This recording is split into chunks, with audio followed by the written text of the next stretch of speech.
Bismillahirrahmanirrahim. Assalamu alaikum. Dear students, this is Malik Shan Ahmed. Model science college के platform से online classes का आगाज़ हुआ है, तो उसके लिए first year chemistry chapter 1 basic concept, उसका लेक्चर नंबर 3 जिसका टॉपिक है आयन। तो स्टूडेंट्स, आयन्स को हम आज स्टार्ट करेंगे कि व्हाट इज़ आयन और इसकी टाइप्स को हम एक्सप्लेन करेंगे। तो स्टूडेंट्स, सबसे पहले हम देखेंगे आयन्स की डेफिनेशन।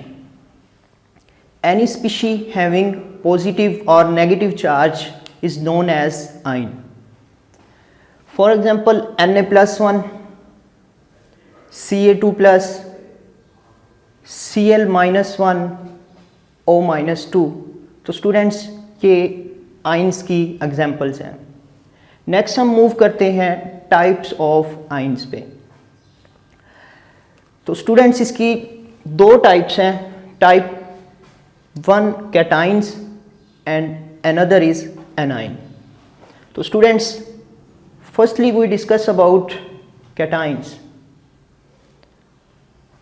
What is cation? तो स्टूडेंट्स, कोई भी न्यूट्रल एटम जब एक इलेक्ट्रॉन या एक से ज़्यादा इलेक्ट्रॉन लूज़ करता है तो वो पॉजिटिव आयन प्रोड्यूस करता है। तो यहाँ पे क्वेश्चन ये है कि जो पॉजिटिव आयन्स प्रोड्यूस होगा तो उस पॉजिटिव आयन्स को हम कैटाइन्स क्यों कहेंगे? तो स्टूडेंट्स, पॉजिटिव आयन्स जो होते हैं ये कैथोड की तरफ अट्रैक्टेड होते हैं, कैथोड की तरफ अट्रैक्ट करते हैं, जिसकी बेस पे हम इसको कैटाइन्स का नेम दे देते हैं। तो नेक्स्ट हम मूव करते हैं कि कैटाइन्स फॉर्म कैसे होता है, फॉर्मेशन ऑफ कैटाइन कैसे होती है। तो स्टूडेंट्स, जब कोई भी न्यूट्रल एटम है तो उसमें जो वैलेंस इलेक्ट्रॉन्स होते हैं उसकी इंट्रैक्शन होती है न्यूक्लियस के साथ।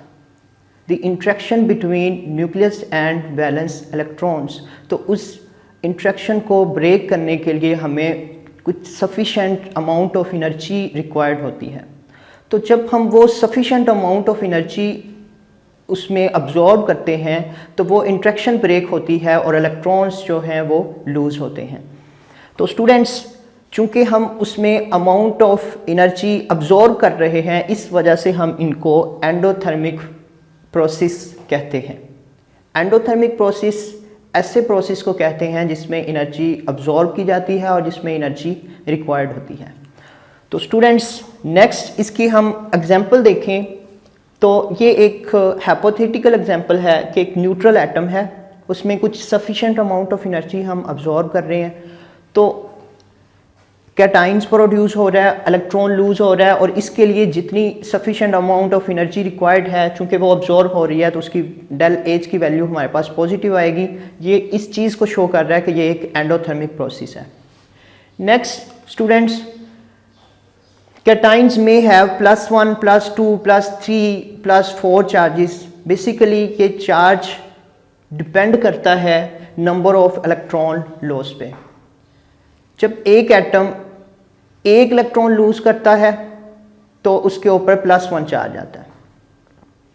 जब एटम 2 इलेक्ट्रॉन लूज करता है तो उसके ऊपर +2 चार्ज आता है। जब एटम 3 इलेक्ट्रॉन्स लूज करता है तो उसके ऊपर +3 चार्ज आता है। जब एटम 4 इलेक्ट्रॉन्स लूज करेगा तो उसके ऊपर +4 चार्ज आ जाएगा। तो बेसिकली हम कह सकते हैं greater energy is required to produce greater charge. जितनी ज़्यादा एनर्जी हम उसके अंदर ऐड करेंगे, जितनी ज़्यादा एनर्जी हम अब्जॉर्ब करेंगे, उतने ज़्यादा हमारे पास जो है वो चार्ज उतना ज़्यादा प्रोड्यूस होगा। तो नेक्स्ट स्टूडेंट्स, एक बोर्ड के अंदर एग्जाम के अंदर एक क्वेश्चन पूछा जाता है, cations are smaller in size than neutral atom, justified.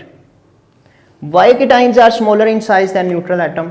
तो स्टूडेंट्स, इसका आंसर ये है, एक मैंने यहाँ पे एग्जांपल लिखी है जिसमें एक सोडियम है जो कि एक न्यूट्रल एटम है। तो जब सोडियम, अगर हम इसको देखें पीरियोडिक टेबल में, तो ये ग्रुप नंबर 1 में मौजूद है और पीरियड नंबर 3 में है। ये इसके 3 वैलेंस शेल्स हैं टोटल, और 3 वैलेंस शेल्स ये शो कर रहे हैं कि ये पीरियड नंबर 3 में मौजूद है, और इसके वैलेंस शेल में, जो वैलेंस शेल है, आउटर मोस्ट शेल है, उसमें एक इलेक्ट्रॉन है। ये इस चीज़ को शो कर रहा है कि ये ग्रुप नंबर 1 में मौजूद है।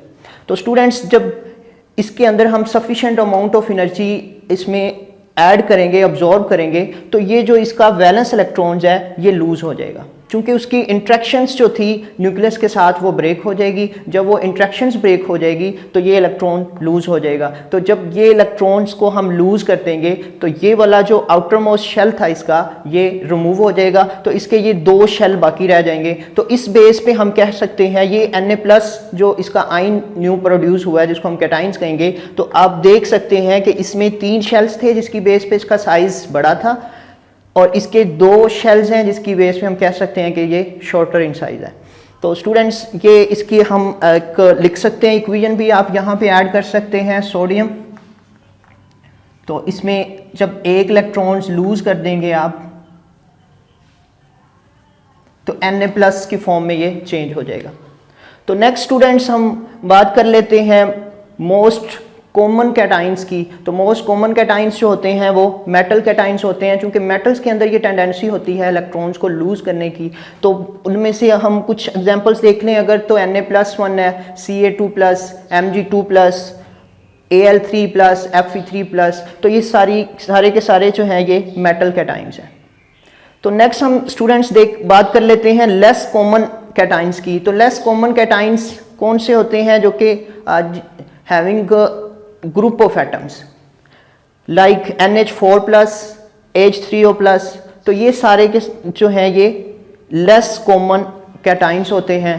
तो स्टूडेंट्स, ये था हमारे पास कैटाइंस। अब हम इसकी नेक्स्ट टाइप्स की बात करेंगे जो कि है एनाइंस। और एनाइंस को स्टार्ट करने से पहले आप एक दफ़ा इसकी स्क्रीनशॉट ले लें, फिर हम नेक्स्ट मूव करते हैं।